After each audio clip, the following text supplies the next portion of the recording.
Okay, so firstly, welcome to the masterclass.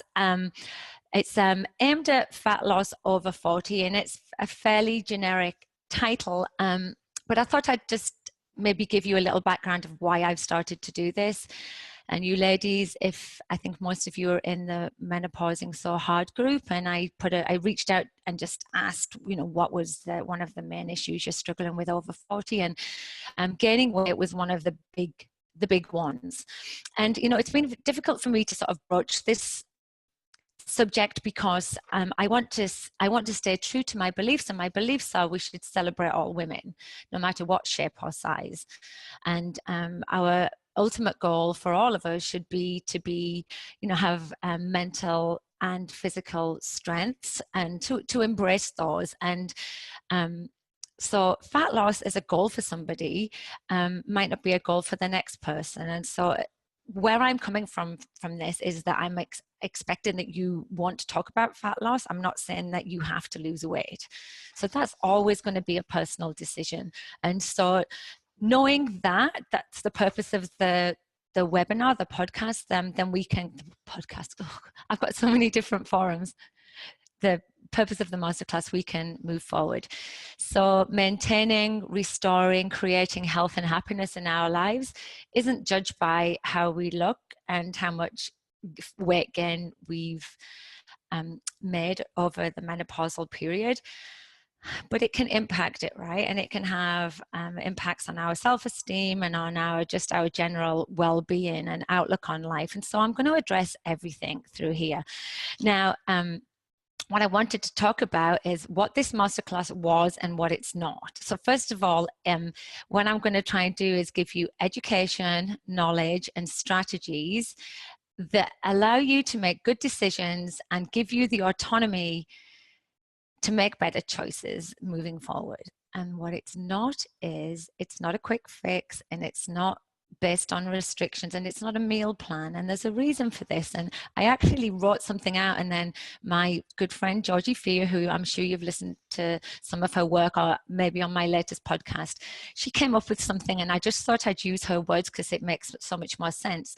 So meal plans, what we know, and most of the stuff I talk about here is going to be either evidence-based or anecdotal from my point of view, but we know that meal plans, they work to a certain extent because it requires absolutely no thinking, and it makes your shopping easier, right? So I mean, if I tell you you have to eat broccoli and chicken and brown rice at every meal, you're going to go, oh, okay, that's pretty self-explanatory. I know what to buy at the shops, and I also don't have to think very much.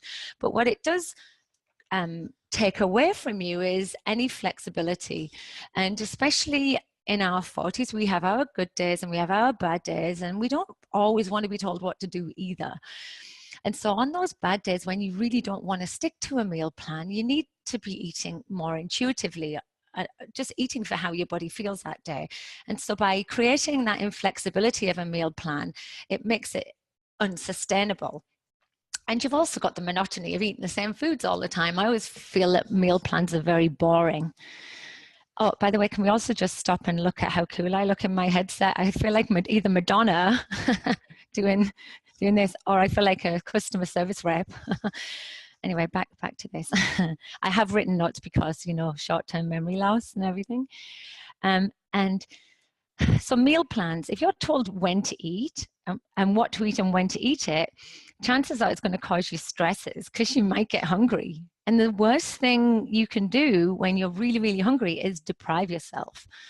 So meal plans work to a certain extent, but then they just don't. They're good for a guide. To me, they're good to give you some an avenue about how to eat maybe, but really there's no long-term benefits for doing them. And the fact that we're all stressed most of the time anyway, we don't need the added stresses of trying to maintain this rigid plan and getting hangry.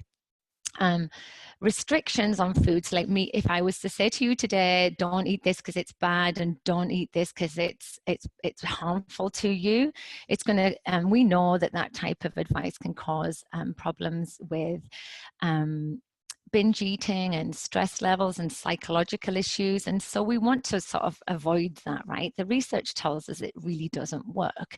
And so I mean, it's good because it gives you, the restrictions give you a sense of superiority usually, and say, you know, oh, I don't eat that because it's not on my diet. And you know, and then you start having judgments over food. So let's just move away from that type of thinking. And hopefully today, by the end of this, I've got you feeling a little bit better about your approach to food and giving you some intuitive ideas so that you can make better choices. So, okay, so moving on, I'm going to try and do something really cool, and I'll probably mess it up, but let's give it a go. I've got a slideshow for you. So I'm going to toggle in between myself and the slideshow just so we keep on track. I need it because I'm a tummy tangent. So I need to make sure that we stay on track. Okay, so the seminar today, the webinar, Fat Loss Over 40, and I'm going to show you some skills for winning the fat loss, the fight against fat loss. Okay, so let's go through what we're going to cover today. It's me, and I'm going to talk about me. Who is me? Only just to give you a little bit of a personal story. Most of you probably already know it, so I'll keep that brief. I'm going to talk about menopause, and then I'm going to talk about why I'm talking about menopause and how it's relevant to us. I mean, most of us can feel that we're in some stages of it, but I think it's worth reviewing. And then I'm going to say, you know, why do we gain weight in our 40s? Why is it so different from when we were in our 20s? Why is it just not working like it used to? I am then going to ask you if you're guilty of a few things, and I'm going to make you all feel terrible about yourself. No, not really, but I'm just going to see if you're doing some of the old stuff that really doesn't work anymore. Then I'm going to dig deep into the 5 strategies, which is really the meat and bones of the webinar. And then at the end, I'll give you the tools to help you reach your goals. And the main purpose of this today is for me to then say to you, here's the information and here's ways to help you. I'll give you your little booklet that you can either print off or keep online. And then you can start making these small changes and different choices that will hopefully get you on the path to where you want to be. And like I say, that's all up to you. It's all down to your own personal goals. About me. Okay, so you can still see me, I hope. I hope you can still see me. Right, there you go. So a little bit about myself. I'm a personal trainer, nutrition coach. I've been doing this for, God, dog's years now, like 20 something years. As a passion, now as my career for the last 5 years. I don't have any real story. I wasn't like the fat kid gone thin or anything. I was a very active child, pretty much an athlete most of my life. And I've always enjoyed exercising and pretty much eat well because I like to exercise. You know, I'm not perfect. None of us are. And when I reached 40, I felt good, strong. I felt like I was knocking the 20-year-olds under the bus. I was quite proud of where I was. And then at 43, I got hit with the menopause sledgehammer. It was like, doof. And I was like, holy crap. You know, what's happening to me? So my symptoms took about 1.5 years to diagnose. It's actually why I started the Menopausing So Hard group, because the symptoms range, and we'll go through those in a minute. They range and they're on this huge spectrum, right? And we're all different. Some of us either find it like a piece of cake, some of us are in holy hell, but most of us are having some type of knock-on effect from the menopause happening, whether it be mood swings or weight gain or amongst others. Mine personally was, I was suffering from migraines, which I didn't truly appreciate were migraines because I didn't get a headache. I just had vision problems to start with, and extremely bad vertigo followed by sickness, and then I lost the feeling in all this side of my body. I couldn't lift and my face went numb, and so I thought I was having a stroke, of course, and then ignored it because that's what we do as mums and as 40-year-olds. So eventually I did go and see and get MRIs, etc., and it was just menopause migraine. So it was because I have very low estrogen. Some of us have high, low, but the fluctuating hormones caused me to have a migraine. And then on top of that, I started suffering from depression, which was a new one for me because I'm truly not predisposed to it at all. But there were obviously other stresses in my life as well. When you have children and a husband, oh, you know, those natural stresses, but I usually am in control of what's happening there. And anyway, the depression took hold, and you know, I started to put on a bit of weight, and in general, I wasn't feeling very happy with myself. I lacked the ability to care for myself and anybody around me, and it impacted everybody in my family. My quality of life was impacted, and so then I started to realize I needed to do something. The first point of call was to a gynecologist who, I am on an antidepressant for my depression. It's a low dosage, and that was the choice I chose to take. And I'm not here to give you medical advice, but I am here to talk about the other strategies I did do that have really impacted me, and they helped me lose the weight as well. And I mean, it just comes from my years of knowledge and education. But when I was knee deep in the menopause, the last thing I wanted to do was, you know, the right thing. Basically, the right thing wasn't the forefront of my mind. Like, just getting through each day was. So it has to, these changes you make have to come from a place of compassion. They have to come from a place of want. You need to want to do these. And you know, anyway, that's my story. So I'm going to talk about menopause very quickly and give you an overview. I mean, most of us know what it is anyway, but I just think it's worth reviewing where we are with this. And at any stage, if you've got any questions, will you please jot them down, because I'm going to open the floor and we'll have a talk about stuff at the end.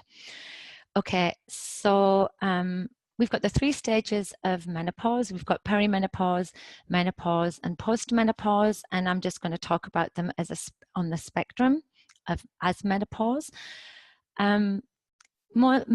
Mainly the postmenopause is when your most of your symptoms have stopped, but you can still have weight gain. I mean, for most of us, perimenopause is the time when we have most of our symptoms. They're the ones, and we'll go through the symptoms next. And menopause is when we haven't had our period for 12 months, but we can still continue to have some of the symptoms. And oh my God, I don't even think this is the full list, but here we go. This is a big one, and you know, I don't need to go through them all, but I'm sure somewhere along there you can see some of the things that you recognize. And if you look down here, short-term memory loss, I put that in twice. See what I did there? Just thought I'd make you chuckle. But anyway, so we know that there are these plus other symptoms. It's worth noting here that not every symptom on here might be menopausal. You know, there's other symptoms that refer to other illnesses and stuff. So you should always go and see your doctor if you're just not sure. It's really good to find a community like we've got and talk about the different areas that might be impacting you, but you should always get medical advice. I mean, it's nice to hear other people's stories and realize we're not going through this together, of course. So the main meat and bones of it, why do we start to gain weight in our 40s? And I will refer to my notes here because we do have a lot to talk about here. So I've said there, some fat is required to produce estrogen when the ovaries can't. So the whole point of menopause is that your ovaries are going to shrivel up like little dried raisins and we stop producing, right? So the fat does need to be produced from somewhere. The estrogen does need to be produced somewhere in the body, and we do need to have some healthy fat in order for us to have that estrogen production.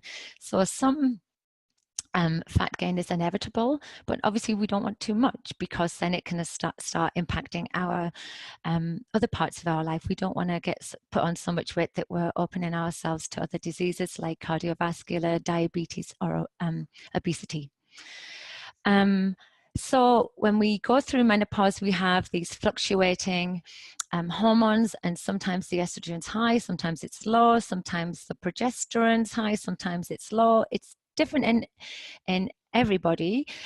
The end result, like the normalization of the hormones at the end of menopause, is that you will see the estrogen is a tiny bit higher than the progesterone at the end. But during menopause, when we have low estrogen, the cortisol and insulin responses in our body, I've said there, are wreaking havoc, and that equals belly fat. When we've got high cortisol and high insulin, it's going to place itself in our belly area. The decreased estrogen, I always call estrogen our happy hormones. Our happy hormone means that we're less able to cope with stress. And then those stresses in life will increase cortisol, which then can end up showing up as belly fat again. So it's like this constant circle. Now, just so you know, insulin and cortisol are both hormones. If I'm preaching to the choir and you already know this, then that's fine. I mean, just bear with me. But they're both hormones, and they're hormones that we can actually do something about. Right? We should start there. So even though we're talking about a nutrition plan here, or like movement to lose belly fat, we need to actually look at the factors that are causing it. Other things that may cause our fat gain are insomnia, and then we also know with insomnia that actually makes cortisol and insulin worse. So we need to sort of look at how we can improve our sleep pattern. It's pretty difficult when we've got hot flashes and night sweats, etc., that are keeping us awake.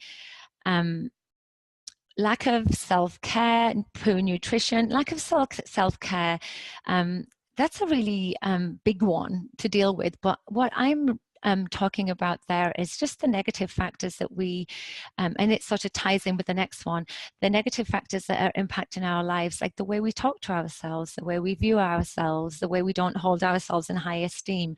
All of those can do affect our mood and impact our cortisol levels as well. And it's really important that we do bear that in mind, okay?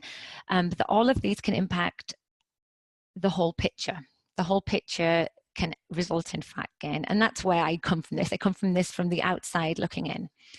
Negative life factors is huge, and there was something on the group today that really makes this point come home, and it was somebody who shared the fact that she's really coping with anxiety, stress, and depression since her son left home. She's now an empty nester, and she feels like she's lost purpose, and it's a very common thing for us to feel. We need to find that purpose and that renewed vigor for life again. Depression, anxiety, and other health factors can obviously impact fat gain during this time. So what we know about estrogen is when we have an abundance of estrogen, it actually can aid our fat loss. And so as that starts to decline, we find that the fat loss that if ever we tried it before, it doesn't happen as easily as it used to, because the estrogen's not there to help support us. And the estrogen, when we have an abundance of it, also helps utilize cortisol and insulin, which in the past would help us be more forgiving when it came to carbohydrates, right? And all of a sudden, carbohydrates aren't as forgiving as they used to, and we store fat if we don't use all of the carbohydrate stores. So I'm just going to tell you what the two hormones that we're going to talk about today do, and then we'll move on. So we've got cortisol and insulin. They're the two hormones we're looking at. So what cortisol does is it raises our blood sugar during stress, exercise, between meals, during sleep, when we're fasting. It raises blood sugar. Just think about that. And it also keeps inflammation down. So we do need some level of cortisol in our body. It's really important that we find that like magic point where our stresses feel good and not too stressed. Because what it helps do is the cortisol does help burn some fat, and it also actually gives us the need to exercise. It helps us to exercise. So we do need some cortisol. Insulin is the hormone that's used for storage. It stores our vitamins, our glucose. Glucose is the byproduct of carbohydrates. It's just sugar. So vitamins, glucose, and fat. And it's like the train. It takes those to the cells. And so we need to have a good response to insulin in the body. And when our blood sugar is high, it almost becomes resistant. You've maybe heard of insulin resistance. So when we're struggling with insulin resistance, we're also then going to struggle to lose fat during that time. So if we're not using it effectively, and in general, cortisol and insulin both worsen with age. Unfortunately, we're fighting aging all the time, aren't we? Okay. Are you guilty of these things? So I'm pretty sure somewhere along the line, there's something here that you recognize in yourself. Here we go. So quick fix diets that are unrealistic and are not sustainable. I spoke about those in the beginning, and for those same reasons, I would never put a client on a diet plan.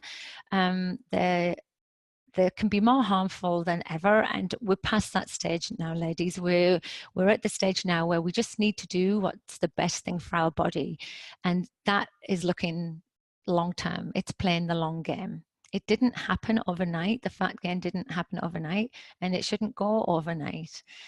I sometimes think that like a quick start can help people to get motivated, and if you're one of those people, then by all means do like a 5-day like harsher way of eating. If you feel that it would help you in your journey. I'm not here to judge. It's just in general, it's not the best approach. Something that women do a lot, even though we don't think we do, is we put weight on and then we start over exercising and then under eating, and the stresses that that causes the body is huge. And in fact, those type of stresses are going to be impactful and cause the opposite to happen.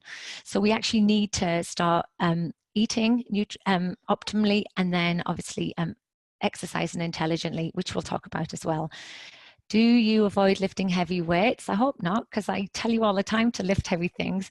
I was at a seminar recently and I asked this woman, she said she never lifts anything heavy, and she has a 5-year-old kid. And I said, well, don't you pick your children up anymore? She said, sure I do. Well, that kid's probably 50 pounds. So we're very capable as women. We're stronger than we think. And there's so many benefits to lifting heavy weights that we'll go into, that we shouldn't be avoiding it.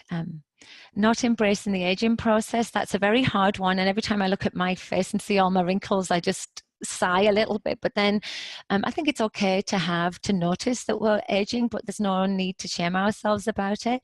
And part of the reason I started the group as well was to just, we need to embrace everything. We need to have confidence in ourselves and realize that the way we look and the way we age doesn't stop our sense of worth. So embracing the aging process is a little bit more tricky, and I actually consult with a psychologist about that. One of my podcasts is by Ali McCall. If you want to go and listen to that one, she's an amazing person. I know my scope of practice, and she's the person to help us on this one. And taking care of others but not yourself, I mean, that's pretty common, right? I mean, we're in that caregiver role at the moment. We've got potentially there's a good number of us potentially have got our children to care for, and our husbands, our wives, and maybe aging parents as well. And we're often talked about as being the squeeze generation. And so if you're like putting yourself at the bottom of the heap of all of those and not taking care of yourself, that can impact your quality of life. So taking time for yourself is another great thing to think about doing.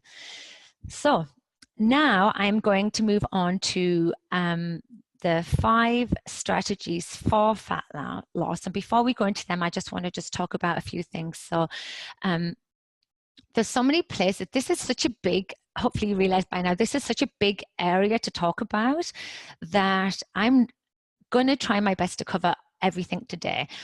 But the way that I coach people to lose weight is to do small, actionable steps that have big impacts at the end. So I'm not going to say to you, don't eat carbs, because it's too stressful and it's too restrictive on you. But what we may do is we may say, let's just look at your carbohydrate intake. Are you eating the correct type of carbohydrates? How about for every meal, this next 2 weeks, you just take notice of the carbohydrates you're eating and see, are they good quality? Are they like whole grains, or are they like fries?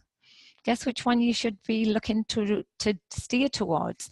And it's not a case of having judgment if you eat fries, because to me there should be no restrictions, but that you need to start making small choices, small strategies that fit your nutritional goals. And that's how I will talk to you today. And so the very first first question that I ask, and this question comes from Precision Nutrition. I'm one of their certified coaches, so my education and my approach to fat loss it comes from a very thoughtful, educated place. But the very first question you should always ask yourself is, are you ready, able, and willing to change? And if you're not, we need to ask ourselves why. And if you are, you need to know, are you ready, willing, and able to change your behavioral habits? Because that's basically what this is. Often when we eat, we just eat mindlessly, and so now we're going to start having a little bit more of an open-minded, mindful approach to our nutrition. Okay, so this is the nutrition. This is a PN spiel I'm going to give you now, but it really works. Okay, it's up to you to choose the direction and the outcomes of the goals. It's not my choice. It's all down to you, right? And this is what the goal needs to do. So you know you want to lose weight. Okay, you maybe want to feel healthy, or you want to feel less fatigued. Okay, you need to know what the goal is. Maybe it's a very specific goal. Maybe you want to lose 5 pounds in a month. You have to determine what that goal is. And this goal will require you to change your behavior, your approach, what pulls you towards that, and it must allow you to learn a new skill. So it's that simple, right? And remember, if this is confusing to you, there's a question and answer portion, and then also I'm going to give you all of this information at the end. So once you've determined what that goal is, you need to break it down into small chunks. And when you think it's broken down small enough, break it down a tiny bit more. And then that's the change you're going to work on. Okay, so we need to just think small, and big things will come of that. And within the workbooks at the end, I've got some worksheets, and they don't take more than like a minute to do. Nobody likes doing homework. But these worksheets will help you on your way. Okay, so let's just get back to the slides. I'm going to do this in like a seamless way so it looks like I know what I'm doing. And let's work on these 5 strategies for fat loss. Small impactful changes for big results. And I love this saying, instead of looking for a body you love, learn to love the body you are in. And until that happens, you can't make change. Okay, so this is really funny. My bullet points are all wrong here, but there are only 5 here. Look, I'm sticking the V's up to myself. If you're not laughing at this slide by now, you should be. So listening to your body signals, right? This one is one of those ones that I think is a game changer. Now, listening to your body signals comes in a number of areas. And the first one is learning to be hungry. So learning to be hungry for me was a game changer. I would get up, eat breakfast, have my lunch at 12, have a snack, and then have my dinner at 7, which actually isn't a bad strategy, but I would eat regardless of if I was hungry or not. But you need to understand and learn when your body needs to eat. So this is the first thing you need to do. So allow yourself 30 minutes to an hour, maybe a bit less, so 30 to 45 minutes of feeling hungry. So it sounds difficult, but it's actually a really intuitive thing to do. So you go to make lunch, just ask yourself, do I need to eat right now? Am I ready to eat? And if you're eating purely out of habit, chances are you may not be hungry. So listen to when you're hungry, just wait that 30 minutes and then eat. So I'm not telling you to skip any meals. That's not what this is all about. But the science tells us that the body responds better when we understand our body signals. Okay. Once you start to understand your body like that, eating all of a sudden becomes a lot easier. You know, you can enjoy your food because you know that it's ready to be nourished. If you tend to listen to the hunger signals and then totally ignore them, and it goes by like an hour or more, chances are you're going to mess up that whole thing. So stick within that 30 to 60 minute window. Now, this next one sort of goes hand in hand, but I still would just work on, that's the very first thing I would work on if I am giving you advice now, would be to listen to your body signals. The next one is learning to eat until 80% full. Ignore that bullet point that just slipped in there naughtily. So if you, this one is a little bit of a multifaceted one. When you eat, if you start eating and then stop when you're 80% full, the hormonal response that happens through the central nervous system will actually feed back to the gut and tell the gut that it's full. Have you ever been in that situation where you eat all of the food on the plate, then afterwards you start going, oh, why did I do that? My stomach feels really full and heavy. Chances are you've eaten too much, right? If you slow down the eating process, so take about 20 minutes to eat your meal and then only eat till you're 80% full, you will be satiated. That's all you need to do, and it works. It really works. I've put in the brackets there portion control because learning to understand how much food to eat is big. And rather than me going into this now, that's in the handouts at the end, and it's just eyeballing. There's no weighing, no calorie counting. That really does take the joy out of eating. And it's not really necessary if you can eat intuitively, listen to your body signals, slow down that food and be mindful about it. Like, I actually don't eat in front of the screen. I take myself away. I understand that's difficult when you're at work, but if you can just take 20 minutes to just be away from distractions and just enjoy the food, bring back meal times with the family if you don't already, just actually make food a very mindful thing that you do. Okay, so moving on. Eating 3 to 4 times a day is just a general guide and a general rule, but I think what I'm trying to say here is forget about the mindset of eating every 2 hours. You don't need to feed your body that much. It's really not necessary. If you're listening to your body's signals and eating to an appropriate amount of food, you shouldn't need to eat more than 3 or 4 times a day. And how that would normally look is 3 meals and a snack. So you can eat however you want. I mean, some people can't eat breakfast. I know I sometimes struggle just because I'm not hungry when I wake up. So sometimes the first time I eat during the day is at 10 o'clock, but I'll probably eat 3 meals that day. I might have a snack as well, but bear in mind that that's a guideline, and I'm not telling you you have to eat that many times. But what I'm saying is there's no evidence to show you that eating every 2 hours or fasting and only eating once a day. If you don't know what that is, yeah, that's a thing. And I can't do it because I just like my food too much. 3 to 4 times a day there's evidence to show that that works. Okay. This next one is actually eating 3 to 4 times a day, eating wholesome foods that include your macro nutrients, protein, fruit and veg, fats, and other carbs. Now, the fruits and veg are obviously carbohydrates, but I've separated them from other carbohydrates. Okay, so as we talk through, you'll see why. I am going to give you a list of protein sources, of carbohydrate sources, and of fat sources at the end. I'm not going to list off foods to you, and I'm also going to give you a plate, not a physical plate, but a plate sample that shows you how your meal plate should look and how all of these elements fall into the plate. But it's up to you to put on your choice of food. There's no point me telling you to eat salmon if you hate salmon. That would be a little bit stupid.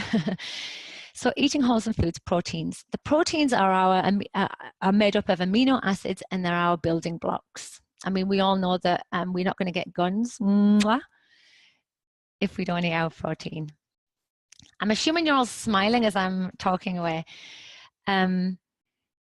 So protein, we probably do undereat protein as females, but protein is pretty easy to get. I know we did struggle to eat protein because I'm lazy and I don't like chewing my food.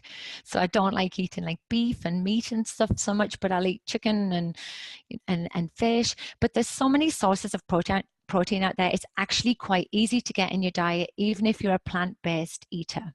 I know a couple of plant-based fitness coaches who have never been protein deficient, but there's a lot of evidence to show us that protein during fat loss is essential it also satiates us. So if we do get that sugar, that drop in blood sugar, like that 2 o'clock blood sugar drop, where we just feel sleepy and tired, if you've had an adequate protein source for your lunch, the chances are that won't happen, because it does help stabilize our blood sugar.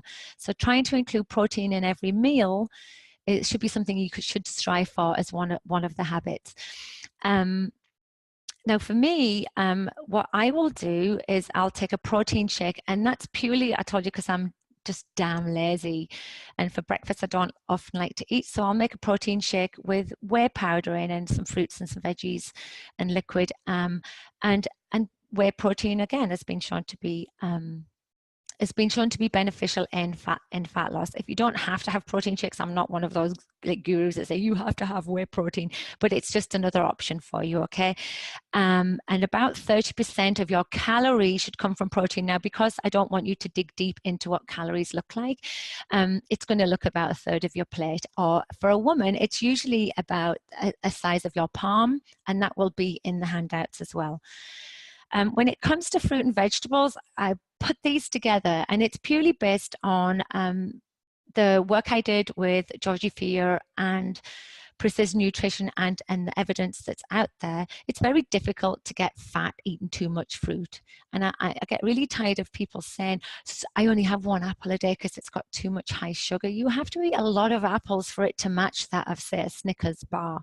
So eat fruit and vegetables in abundance. There's so many benefits from them. They're high in antioxidants and vitamins and minerals, and they're so nutrient dense that you really should just not shaming yourself or having any issues about eating them. And of course, there's the fiber issue. And sometimes as we get older, our workings down below don't work as well, so we need to have a fiber dense diet. So, fill half of your plate full of fruit and veggies. My children, this isn't about fat loss for children, but my kids don't love vegetables. Well, one of them doesn't. He's just like broccoli and that's it. So I always give him fruit on the side as well, because I just know how important it is to get those, all of the nutrient dense foods in him. So the recommendation is about 5 cups of fruit and vegetables all day, which actually isn't that much if you think about it. And what they do is fill you up as well. They're full of water. And so it's just an easy way to fill up your body with goodness and to stop you being hungry. So get them down your neck. It's just great. Yeah, so fill half of your plate full. I've covered all that. Cover half of your weight, your plate with fruit and veggies. Now, fats get a bad rap. Think about the 80s when we had the low-fat diets, and people scared us into eating fat. And we know that fat is essential in the body. And again, it's about 30% of the calories should come from fat. And because fat is more calorifically dense, that's going to look about the size of your thumb, maybe a little bit more. And you need to have a mixed spectrum of fats, with the saturated fats being at the lower end of the spectrum, which means my big dollop of butter that I put on my toast every morning is probably one of the only sources of saturated fat I get. But butter's my favorite food group. But there's different ways you can get fats from your nuts and your seeds, from avocados, from fish oils. You've got all your meats and seafoods and olives and anchovies and chocolate and coconut. There's so many. I mean, I will give you a list of those as well. But keep your saturated fats to a minimum, but make sure that you do include fat in your diet. It's been shown to help with fat loss. Eating fat doesn't make you fat. Fact. The one thing I will say avoid, and I don't say avoid very often, you must not eat trans fats. We just know they're bad for us, so just don't eat them. Simple. Fat also keeps you from being hungry. So yeah, fat and protein, if you eat those, they will help keep you satiated throughout the day, and hopefully will stop that blood sugar dipping. And the last thing on that list is, I've said that other carbohydrates. So other carbohydrates are anything other than your fruit and vegetable, and the list goes on and on and on. I'm just checking the time because I just need to make sure that we're on track. Okay, this is fine. So Grains, starches, beans, and legumes are all forms of carbohydrates, and there is an element of protein in them as well. So if you're a plant-based eater, then this is going to be where you're going to get your protein source from. But the main macronutrient, the main source of fuel you get from this is a carbohydrate. Now, they do need to be in your diet, and low carbs are not good for women, especially through this phase of our lives. Now, we might be a little bit more carb sensitive, so you want to pick your carbs wisely. So at one end of the spectrum, you've got your starches, and one end of the spectrum, you've got your whole grains. You're going to try and eat whole grains wherever possible. Whole grains, I need to cough, get processed in the small intestine. That means we take a lot of nutrients from them, and they go into our body at a slower released rate. And also, they're going to help drop things like cholesterol as well. There's so many side benefits. Think of eating your porridge every day. It's really good for lowering cholesterol. High fiber diet's great for cholesterol. So on the other side of the spectrum, we've got your starches. Now, your starches, to me, I just say anything that's white. So all the good stuff, cakes, bread, chips, or crisps, chips, all of those. So I'm not saying there's no place for those in the diet, because there is a place for treats in your meal outlook. When you're looking at what you're going to plop in your mouth, you can eat those, and there's a time and place to eat them. And I'm not going to talk about nutrient timing now, but if you think to yourself, I'm going to do a workout and I really want that muffin, well, then eat that muffin in and around the workout window, and that will turn to glucose and it will help you in your exercise. So I eat them all the time, and why shouldn't you, right? But from a nutritional standpoint, to meet your nutritional goals, the whole grain variety is going to fare you better. Okay, and please don't avoid them in your diet. Please include them as part of the choices that you make, and they also will help keep your blood sugar low. So that's that. So I'm just going to take a quick drink because I'm about to cough. And I want to just talk about other areas you might want to consider with regard to changing some habits in your lifestyle. Okay. Resting adequately after exercise. This is all down to your cortisol and insulin levels again. We've talked about foods that are going to help you through the fat loss, but other things directly impact it. So you must allow your body after hard exercise to adequately recover. It needs more recovery now than it did in your 20s. And so adequately recovering is when your body feels ready to exercise again. If you're still too fatigued the next day after you've exercised, then you're not fully recovered. You haven't had enough restoration. So you need to make sure you take that into account. And your restoration, and you still need to move, could be going for a 30-40-minute walk. There's so much benefit in walking. There's like studies out of my computer. I was going to swear then, but I'm trying to be good today. There's tons of studies that back walking as an amazing tool for fat loss, but it also helps with recovery and leveling off those cortisol levels. Make sure you're drinking enough, 3 to 4 liters of liquid a day. Notice I said liquid, not water. Ideally, you're drinking water, but tea and coffee can be included in that too, providing you're not loading them full of calories that are unwanted. Your sleep quality, as we've spoke about earlier, and your stress management are huge parts of the journey of your fat loss. The next one, finding your tribe. Something like the Menopausing So Hard group is great for sharing your stories and looking for accountability and looking for like-minded people that are not going to be saboteurs and are not going to try and shame you into making healthy nutritional choices, because that can sometimes happen, unfortunately. And it doesn't have to be a group like that. It can be finding accountability with a friend. It can be with your partner. So just find somebody that shares your goals. It makes the journey easier, and it also makes it a little bit more fun. Make sure the goals that you pick are realistic and achievable.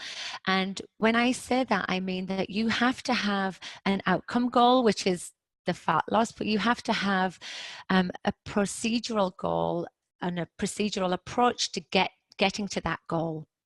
So there's very little point having a realistic goal of losing 20 pounds in a month, because you're going to have to go through so much deprivation and restriction to make that happen that it's not sustainable and it's not practical and can cause us more harm than good. Practicing self-care and playing the long game. I go on and on about those because really, if you can look at doing things short term, that's great, but you have to be able to maintain them. And if you can't maintain them, then the goal isn't going to last. Your outcome goal isn't going to be there in a couple of months' time, and you're going to be doing the cycle again. So I'm trying to get you off that hamster wheel of yo-yo dieting.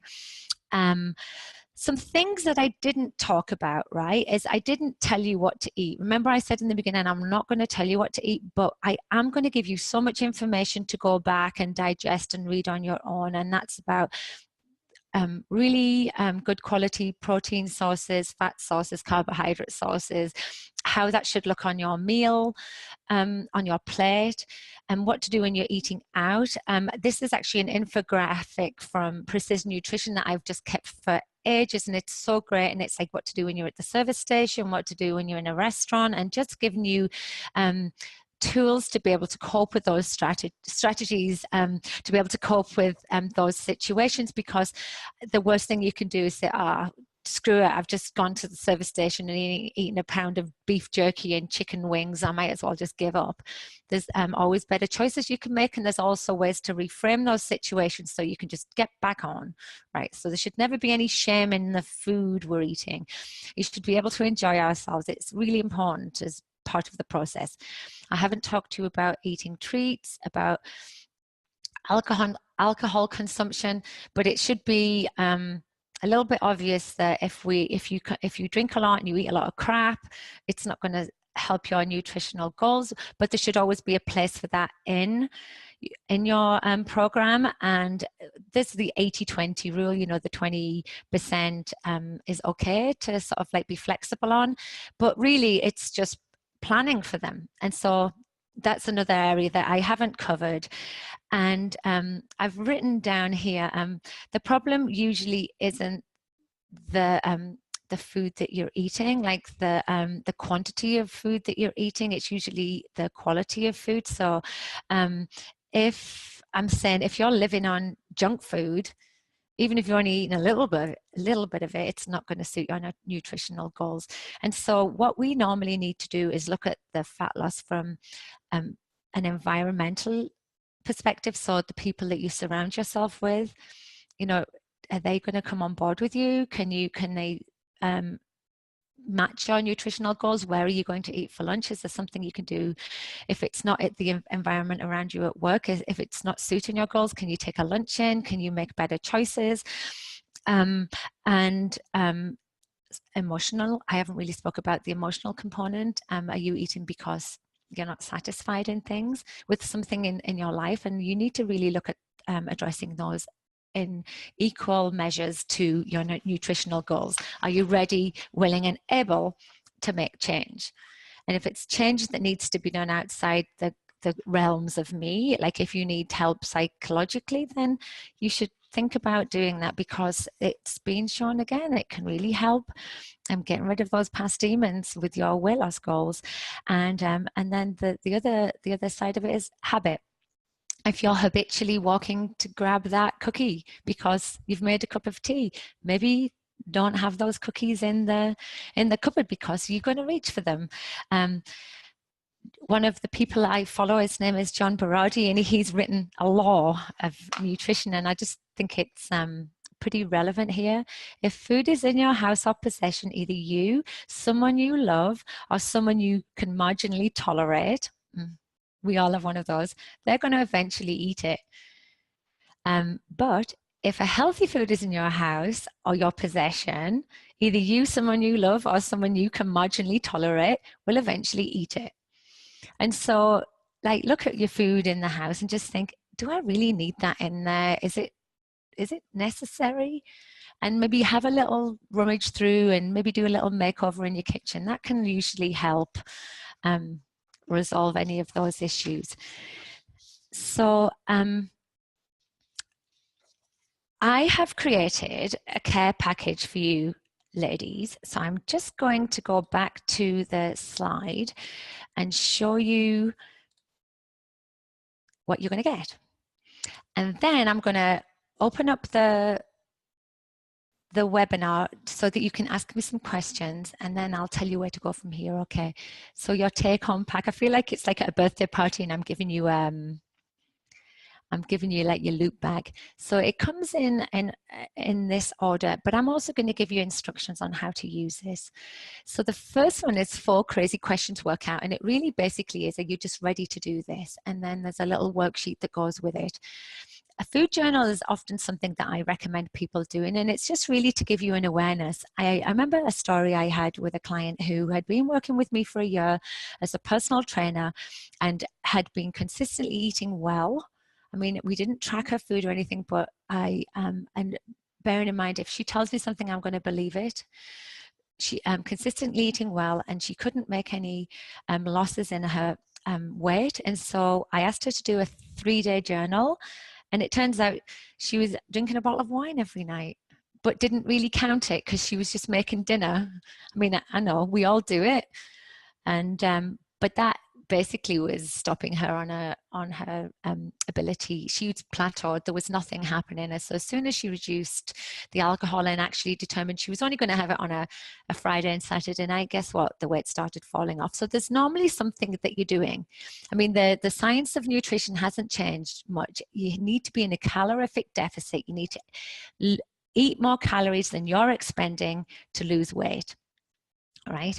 So if you're overeating or you're eating something that's consistently stopping you reaching your goals, the 3-day journal is going to sort of help help you realize what that is. And you should do this with no shame and no judgment and no solution based. You should just look at it and just write it down. And then at the end, then you can determine, where the changes need to be made. So I've got a meal consistency chart there, and that basically is an adherence chart. So this is just say I've gone through all of these habits, and you decide that the one thing you're going to work on is eat more protein at your meals because you're probably not eating enough. The meal consistency chart is just a tick in a box. It literally is a 2-second tick in the box. It will say, yes, I ate protein, or no, I didn't. And then you can just take a look at that and say, look, it looks like every lunchtime I struggle to eat protein. What can I do to remedy that? And that will help you again, identify where you need to make changes.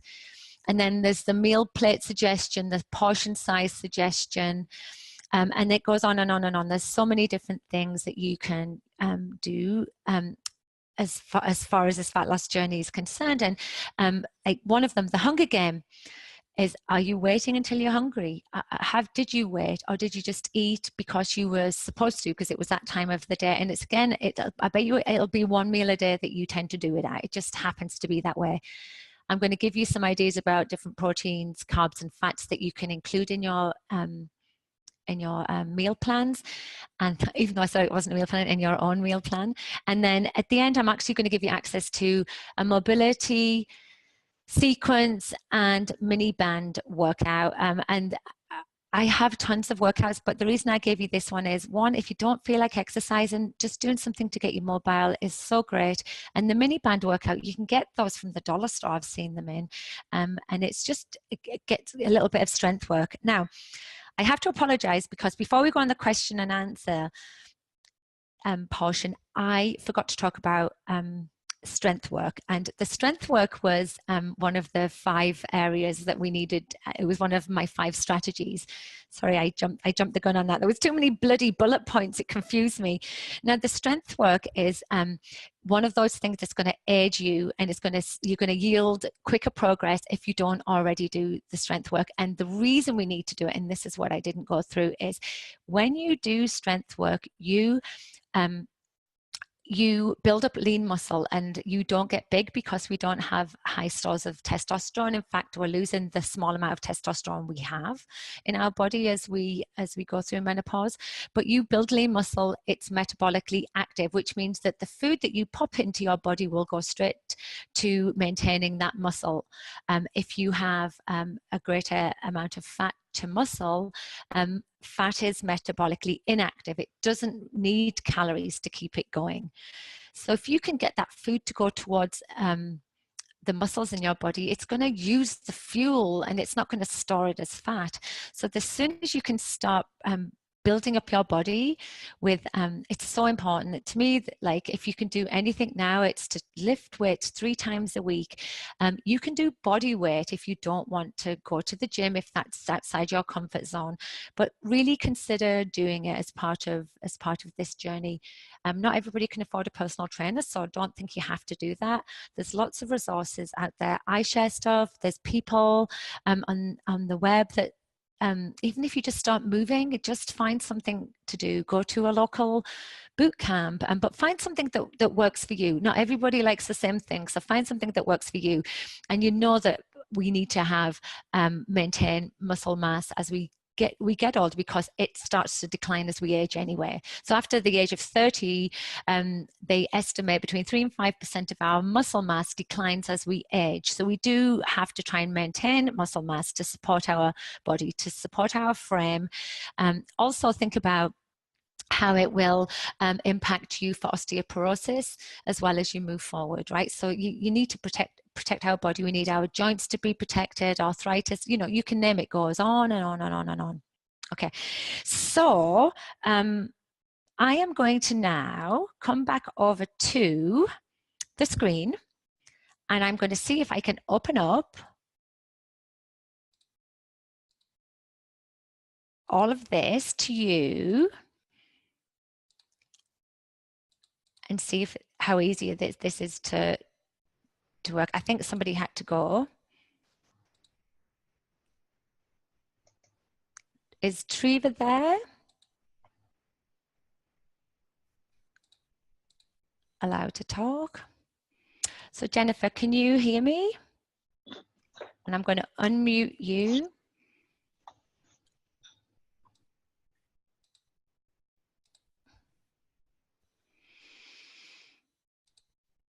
Okay. I do believe that we all should be on. I'm going to just make sure, Treva, I'm going to make her panelist too. See if this works. So unmute all. Okay, is everybody there? Hi, Colleen. Hi. I don't know where Treva went. I might have disconnected her. Okay, so that was a lot of information, and I just would like to know if any of that resonated with you, if it made sense, or if there's anything you would like to ask. And if you want to do it, just pop your hand up and then I'll be able to. Okay, Colleen, go ahead. My question was about, you know, you were talking about the different kinds of carbs, the fruit and veg versus other, and you mentioned white things, and you said starches. So potatoes, peas, and corn, and I think sweet potatoes, those are all considered starchy veg? Yeah. And is there any kind of, because some people are saying you shouldn't eat too much of those because they're starchy, or is it okay because they're veg, or, you know, like anything? Well, I think that, well, corn is a grain for sure. Peas are considered a vegetable, but some people consider them a grain and they fall under the grain family. But, you know, you're Irish, so you have peas and potatoes for your dinner. I know, I had them also when I was growing up. But you know what? I don't think you should ever eliminate anything from your diet, because it really isn't. Oh, sorry, Treva's just left, sorry, to pick the kids up. It really doesn't give us any benefit from causing food restrictions, is what I said in the beginning. But what your meal should look like, Colleen, and I'm going to give you like a printout of this, is you should be potentially eating more protein. And I'm just being very general here because almost every single woman I've ever coached doesn't eat enough protein. I don't know why we find it so difficult, but I know that it's something that happens. And then when you want to have starch, the starch should just do it in a smaller proportion. It's got its place. It's got its place in the body. If we don't eat starches, then we can open ourselves up to thyroid and hormonal issues. It does impact it. We might be a little bit more carb sensitive as we get older. So if you were to look at your plate size, you're good, and just say we just pick a meal that you like and I'll tell you what it should look like. Tell me what you would eat, Colleen. Well, if it's dinner, maybe chicken wings that I've baked in the oven, and then I'm trying to eat more salad, but now it's winter, so I'm kind of feeling like I want to switch over. But I also like mashed potato, and I know that that's bad because I like to put butter in it. But I suppose I could still have mashed potato if I left the butter out or made Butter's that so my good. my treat, like I guess it's that thing of making those Yeah. choices. It also, like the butter, and it also gives it flavor and it helps satiate you as well. Like there's some benefits to eating butter, and like I said before, you can allow fat in your diet, and just it should be manageable fat. Like Hmm. the chicken wings potentially do have a lot of fat in them anyway, so you probably don't need additional butter in that situation. But if you've maintained your sort of like you haven't eaten much fat the rest of the time, you should be fine. But how your plate should look then, if you have a plate, is you're going to have 1/3 of that plate as protein. So you've Hmm. got your chicken wings there, but bear in mind how much actual meat is on those wings there. It's Yeah, a very small portion, right? So you yeah. probably could have a little bit more. Think about the amount of meat being about the size of your palm, and that's probably going to be a lot of wings, right? Maybe 8 or 10 wings, and if they're baked, but they tend to be a little bit higher fat, and so if you're trying to look at your fat consumption, then maybe do chicken legs and maybe don't have the skin on as many. The skin's the best bit. I know some of this is hard, right? Yeah.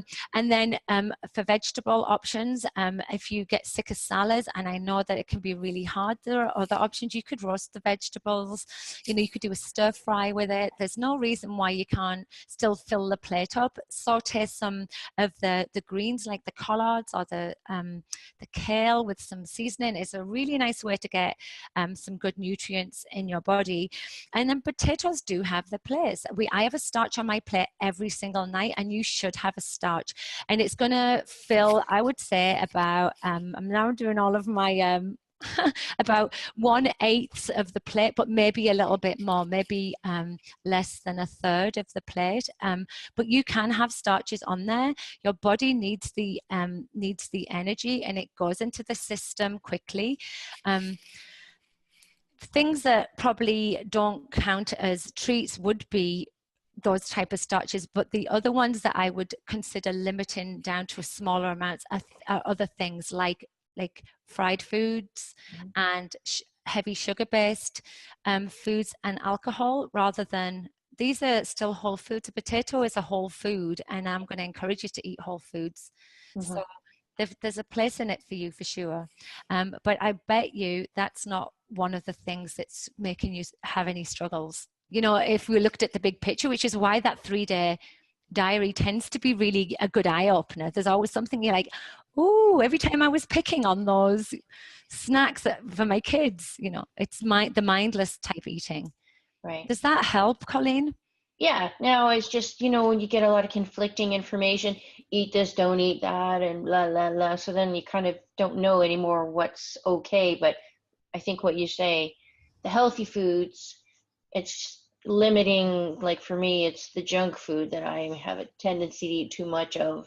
Quite possibly. And the other thing to do is also be your own scientist as well. And so maybe because we're also individually, what I do for me may not work for you, and vice versa. And so what I like to say to people is, try something for 2 weeks. Like, just be mindful and just watch what you're doing for 2 weeks. How do you feel at the end of it? What did that do for you? Did it work for you? So if you find that you had more energy and your skin was feeling better and you were less fatigued, the chances are you've made a nutritional change that was beneficial. But if you didn't feel good at the end of it, then we need to relook at things again. And so I'd be I'd be very surprised if your mashed potato with butter, which is a beautiful dish, by the way, is the main problem for you. I would look at the bigger picture, and then also the other things I was talking about, like holistically your lifestyle, how you're managing your stress and your sleep and everything. Right. Thanks. Okay. And do you have a question, Jennifer? Is there anything I can clarify? Yeah, just one quick question. What is a guideline that you use for the right amount of calories? So I've heard the 10 times to up to 15 times. And like, how do you know? Because I think I'm a kind of a chronic undereater. Yeah. So I don't typically count calories purely because, but sometimes it can be really good as a guide for you just to have an awareness, right? Just so you can say, okay, so I feel like I'm eating intuitively and I'm eating the right amount of food, but like, is this within the range for me to lose weight? So there are different numbers out there, and it really depends on a lot of different factors. Typically 10 is quite a low number, because if you're 180 pounds and you're only eating 1800 calories a day, 1800 calories is probably enough for somebody who's 140 pound to lose weight. You're probably in a calorific deficiency there. Now, you do need to be in a deficiency in order to lose weight, right? We know that, but we also know how the body responds when you chronically undereat. It sort of goes into that shutdown state, saying, okay, she really doesn't need food, so I'm just going to sort of like start slowing the metabolism down. And so if we took, I'm going to have to get my calculator out now because I can't do it in my head. You know, I'm like, you're making me do math. Oh my goodness, hold on a second. That's too funny. So if we say 150, because 150 is a nice easy number. So if we say 150 and we times it by 15, that's 2,250 calories a day. And if you're 150 pound and you eat between 250 and 2,000 calories a day, that's an appropriate zone for you to be in. So I don't typically do the numbers, but I know that when I've done it for myself, I've always done between 12 and 15. I feel like 1800, like for like, so if we go back to the 150, if we say she's 150 pound and it's 10 calories per pound, 1500 calories is almost what you need at complete rest, without even right. And when you ever see diets for 1200, just avoid those like crazy. It's very common for women to undereat, really common, because we think that's what's necessary. So for me, that 3-day food journal might be a really good thing for you to notice. And it might just be that, do you feel like you follow the hunger cues? I'm wondering how you know you're undereating. Yeah, no, see, I tend not to get very hungry. So like my hunger cues aren't great to rely on. But what I do notice is some days, like the next day after I've had a workout, like if I'm lifting heavy, I've had a workout, I am so tanked that like I literally can't function. And then I won't be able to sleep that night. And so I'm like, okay, I think I'm just actually not eating enough for what I'm doing within that day. So if it was a day of rest, I'd probably be okay with it. But then I go to the gym and then I eat the same way without thinking about it. I'm like, I'm thinking I probably need some extra calories, maybe. I don't know. Most possibly. So that would be really interested. And you ladies can fill that in and send it to me if you want me to look over it for you as well. Okay. I'll happily do that.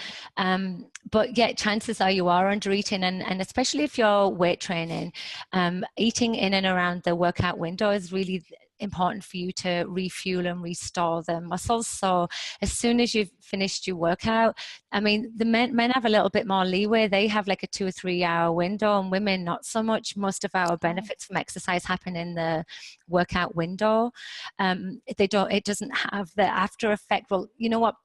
There's no studies to show that, because all the studies are on young men. So I'll reword that. We don't have evidence, as much evidence as we would need. So if you can, after you've worked out, have some type of a protein with a carbohydrate, like some meat with a banana or something, or just try and refuel, then that might help with the fatigue. Also your hydration. That type of fatigue might be from dehydration as well. Do you feel like you drink enough? Yeah, I drink a lot. Yeah, you drink I lots. Good. probably am I'm probably in the 3 liters a day. Oh, good. So you're fine there. So I would definitely just do that notice and name. Look at the amount of food that you're eating. If you know the calories, you can jot it down side by side and get a guide for that. I have absolutely no issues that would be a problem with you. Sometimes we don't like to talk about calories if we feel like it's going to be more harmful than good. But if it really is just to give you an awareness of where you are, and then I definitely think there's benefits in doing that. Do you think it might be, where do you think it might be under eating? In the protein area, do you think maybe? Oh. Carbs. So my natural tendency is to eat protein and veg because I love them, like meat and veg. And I think I'm actually not getting enough carbs in. Right. So you're avoiding the grains and the starches and everything that go with it. Yeah. Yeah. Yeah. And so you might, if your metabolism started to wane a little bit, and you might find that you have to eat a little bit more to get it kick-started again. And that's not completely uncommon at all. So I would actually see what you're doing and don't change anything just for 3 days. You'll get this by the end of today. Once this is recorded and I have the file, I'll send you this plus the PDF. Do that 3-day thing. Let's just see if we can see something that sticks out.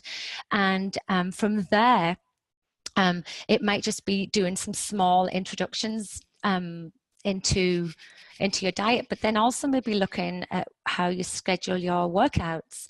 If you're doing back-to-back strength days, if you're really overloading your central nervous system, I mean, think about it when you're lifting heavy. It just takes us longer to recover now. You might actually need to have better recovery from your workouts. Yeah, I've totally noticed that. Like I have to have at least a day or sometimes 2, depending on what I've done. For recovery. Same. It's just that I'm noticing the energy fluctuation. So if I like last week I didn't work out much, fine eating, the way I'm normally eating, no problem. Then I went to the gym the next day after that. I was like, okay, I'm so toast. I had to actually then wait 2 days for recovery, and even then I'm not sleeping well. I have no energy, right? So I'm like, maybe I just need a carb snack. And so definitely should see if that would help you as well. And then in addition to that, just knowing everything we've just spoke to about the type of symptoms that come with menopause and our fluctuating hormones, there's going to be weeks, isn't there, ladies, where we just can't do stuff. It just feels completely exhausting, and it doesn't matter what you do, whether it's with your diet or with your mindfulness or your restoration. It really just feels like you just can't do anything, and that fatigue is overwhelming. And so part of it is having a little bit of an acceptance and not giving yourself too much of a hard time, because if you're applying all the strategies that work and it still feels like that, the chances are your body just needs you to stop for a little bit, right? I know that's been a big thing for me, is to back off and to say, listen, this is the way it's going to be. Rest and do what your body needs, but you can still keep your nutritional goals in mind. Then it might be though that just the restoration side of it for you might need a bit more care. It's a whole, this is why I was saying it's not just about the food you eat, it's this whole big package, right? It's crazy. So is there anything you feel like I didn't cover? Do you feel like there's some good nuggets there for you to move on with, or is there anything else? No, I feel like you covered it all. Yeah, was that helpful for you? Yeah. Good reinforcement. A lot of stuff I've heard before, but it was really good, just reminders of it. Yeah, and then doing it, actually applying and it, doing right? it, And for you, Colleen, did you find that? Yeah, it's actually good, because I just today went to sign up with a local trainer, because I was looking for one that did functional movement, and they have a different philosophy there. They also have a social aspect to the gym, so they have a book club and learning Irish and all these other things. That was something I've been missing at the gyms I've been going to. I can't stay motivated when I go there and I'm just doing my thing and everyone's got headphones on and we're all tuned out from each other. Whereas these guys, it seems like they make a point of making a community. But I also wanted to sort of check the diet side. I've avoided it for a long time because of my eating disorder. Yeah. But now I'm like, no, I need to do something. I've learned a lot of what you said about how to eat, but this is kind of helping to reinforce that. Now I'm like, I feel like now I'm ready to actually do something about it and not just go, oh, I've got an eating disorder, I'm just going to binge. Yeah, I know. And we're obviously trying to mitigate any of that coming back, right? And so that's why doing the small changes and just really, really trusting the process will be helpful because we obviously don't want to have any restrictions or any issues around food again, right? We want to try and Yeah. move I forward. like the thing about the body signals. One question I had though was because I go into an office 3 days a week and I work with my teammates, and we tend to go at certain times. Breakfast is at 10, lunch is at 12:30. How can I kind of work with that? Well, so eating when you're hungry in that situation is chances are it's going to be hard, right? Because it's a bit more directed. And so having flexibility is super important. But what you can do in those situations is you can still be mindful about about your choices, for one, of course, your food choices, how slowly you eat. Don't rush the food and enjoy the food, which you probably do because you're with your colleagues. And don't eat until you're completely full. Eat till you're 80% full. Like, because if you eat slowly, the fullness will sort of happen naturally. It sort of goes hand in hand. And the portion control. Also, again, portion control, I lump them all together because they tend to fall hand in hand. If you eat slowly, you get full quicker and you tend not to overeat. So the timing of it is out of your hands. So just make the most of all the other cues. And that's how you should really try and be with everything. Be flexible until you're in a situation where you can't, then just go with the flow and then get back on it, right? Because it's all about this being sustainable lifestyle, right? So, so I was just going to close by saying, well, that I have the community. It's funny because there's like another 15 people didn't log on. I hope I didn't steer them in the wrong direction.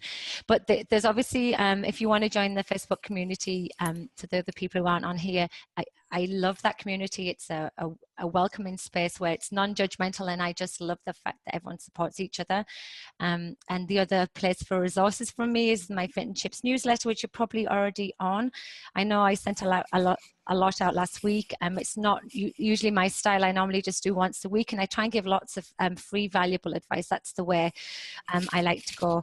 And then I also wanted to tell you that in January, I am starting an online coaching program. So if that's something that might be of interest to you, then anyone watching this is welcome to contact me about it.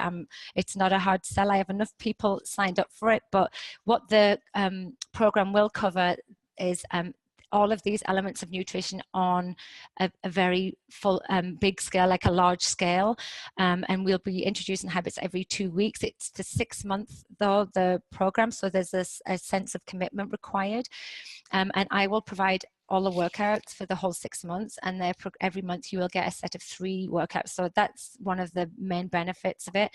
And then I'm doing it with the psychologist, and she's coming on to talk about aging with resiliency, and it's amazing because this is all stuff I need as well. So it's going to be for all of us. So anybody who's watching this who wants to do that will only pay for 5 months. So that's just my little gift if anybody wants to do it. So just watch this space. I'll just keep you all informed. But that's everything. And so I will make sure you get the PDF at the end. And please drop me an email if you've got any questions. I always answer, as you know. And thank you for joining me. Thank you very much. It was great. Thanks, Samantha. Take care. Thank you so much. Bye for now. Bye-bye. Bye.